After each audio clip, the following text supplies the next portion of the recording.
Hi, this is Dominic from Paphos Life, and in today's film we're going from Neo Chorio to Aphrodite's baths. So looking at the map, you'll see we start at the Akamas side of Neo Chorio, go through the village itself before taking the road down to the main one that goes all the way up to Aphrodite's baths one way and Polis the other way. And once you get to Aphrodite's baths, we're going to go through the little campsite there and find a nice place to park in the shade.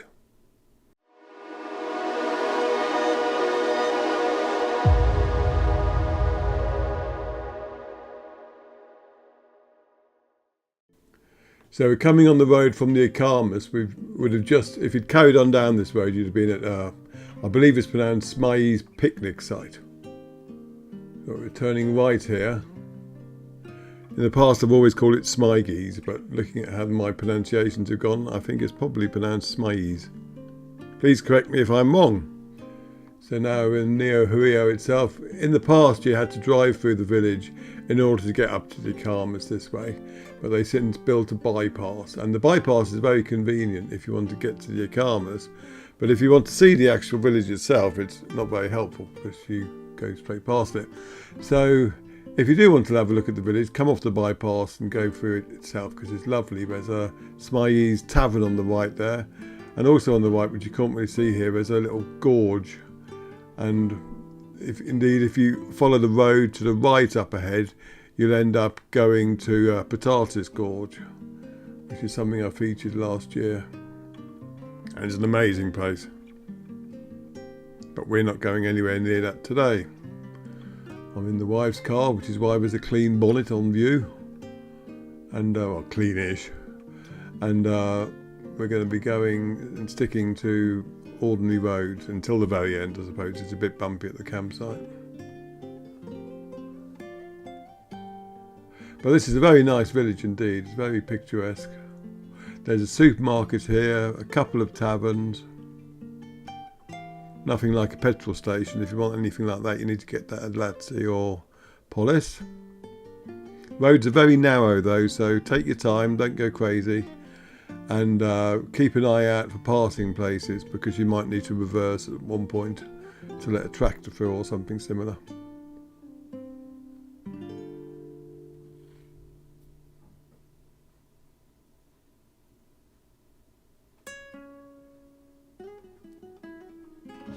There are a few signs pointing the way.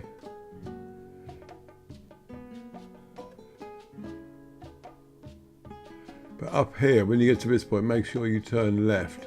There's the community centre's on the right, so turn left at the community centre. Otherwise, it was a dead end when I did the journey a year or so ago. According to the map, there was a route through. But these maps can be wrong.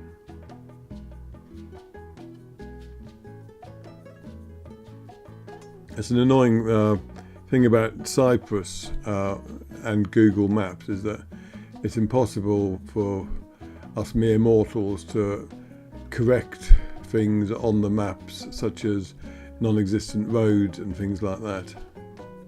You can do it in some countries, just not Cyprus. Anyway, we've left Neo Chorio and we're back on the main road now, and we're heading down towards the coast. At this point, I'd like to thank Mike Ward and Mark Stock for buying us coffees. If you don't know what I'm talking about, it's our new system we've got. We've replaced the old coffee reward system where you can basically send us some money or use the affiliate links. We've replaced that completely with a new Buy Me a Coffee page, which you can find at buymeacoffee.com/paphoslife. And if you like what we do and want to help us out, then go there and send us a coffee or 2 or 3 or 4 or however many you want. I think the limit's actually 5. But it helps pay for new content. And also share the film far and wide, and subscribe to the channel. If you want us to mention you when you make a donation, well, we do that by default, but it is possible for you to mark the donation anonymous if you'd rather we kept your name out of it.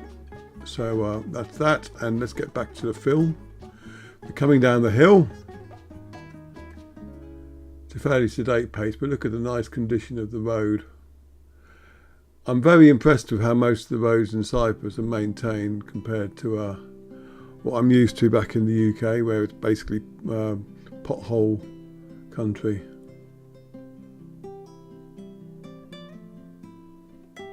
And when you consider how hot it gets here, they do a very good job of tarmacking it at every opportunity.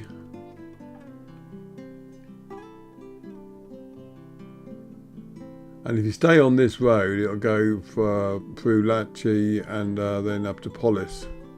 And from there you can get the B7 up to Paphos or continue along the coast road to Pomos. But we're going to be turning here towards Aphrodite's baths, because I want to fly the drone up there today. And you'll see the result of that in another film, which will go out in the next few days. I have to say, it was very windy when I was up there today for flying the drone. Kept getting warnings all over the place. Anyway, now the coast along here is getting very busy, because in August, especially the last 2 weeks in August, Cyprus basically goes on holiday. I mean, if you're here as a tourist, it won't affect you because all the tourist places stay open. But if you're living here, the local businesses, a lot of them will be shutting, and the Cypriots will be piling out onto the beaches. They tend to come up here rather a lot. As I noticed when I flew the drone up here, there was a lot of the very secluded beaches had all sorts of gazebos and tents on them. They basically camped there for the week. And there's a restaurant up here on the right. I visited, I think it was back in February, and I thought at the time that the place might be closed completely because it looked completely abandoned almost, but it's now up and running again, and they're doing a roaring trade, because as you see when we go past. But before then, we're going past the Hotel Anassa, which we've just done, and after that there'll be a turning which takes you to, according to the maps and the official site, it's Chalavro, although it's probably pronounced Halavro. Bay is down there, just on the right. It's a bit of a bumpy road to get to, but it's well worth it because the beach is lovely. If you walk up to the hotel end, i.e. to your right, you'll get facilities. But the beach there is a huge long strip of fairly coarse sand. And that leads up to beaches which are also on the right here, which are a bit more civilised in that they have showers and facilities and kiosks there for you. There are quite a few beaches along here now.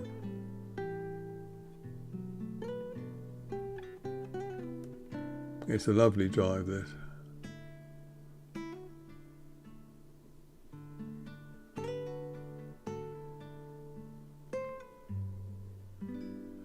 Now, if I recall correctly, to get to one of the other beaches, there's a turning just at the right of this extended car park on your right.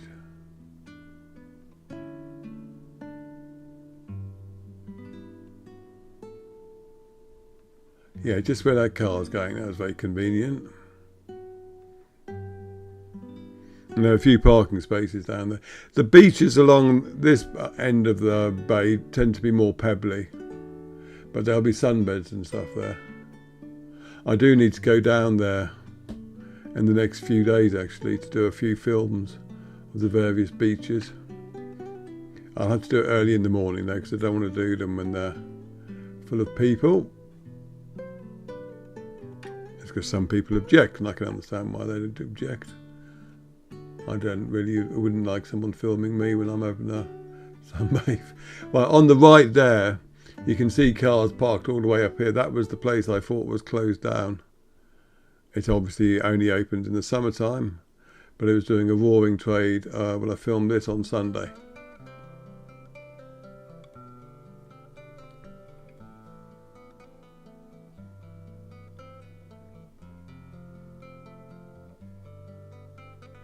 Oh, while I'm here, we've also started a new chat group to complement Paphos chat.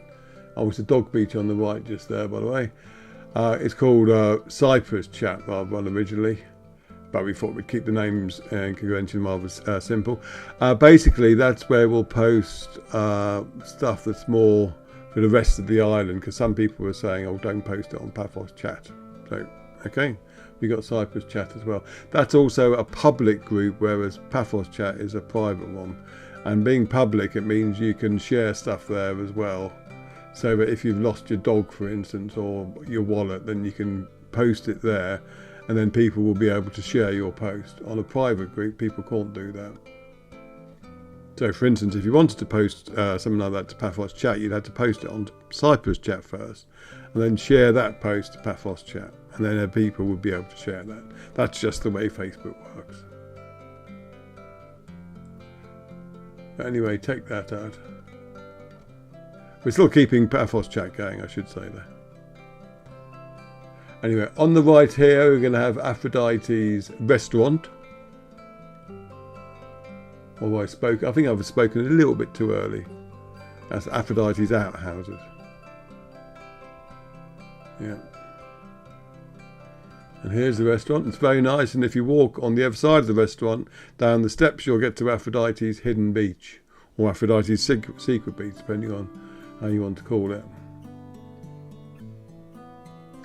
And on the left, you've got the car park for Aphrodite's baths.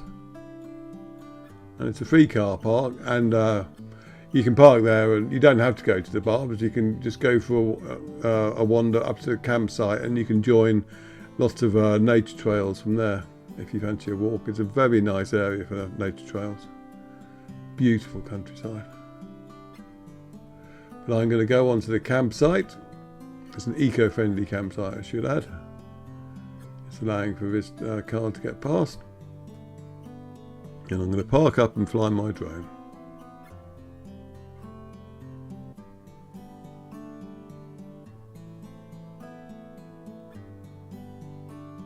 If you want to drive to Blue Lagoon, you need to take the turning on the left just there.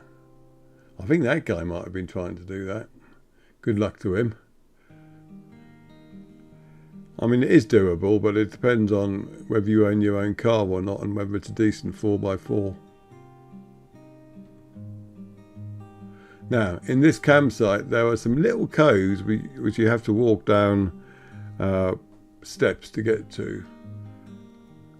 And they must be a lovely place to go swimming. I haven't used them myself, but I've seen them when I've been flying the drone. And the views from up here are stunning. But as I said, go on one of the nature trails. I did that last year, and I posted a blog article about it, which was very well received. It's lovely countryside, and you'll thoroughly enjoy it. But take lots of water, and wear a hat and some sun cream. I'm parking in the shade now to go out and fly my drone. And thank you very much for watching, and we shall see you in the next film. Cheers!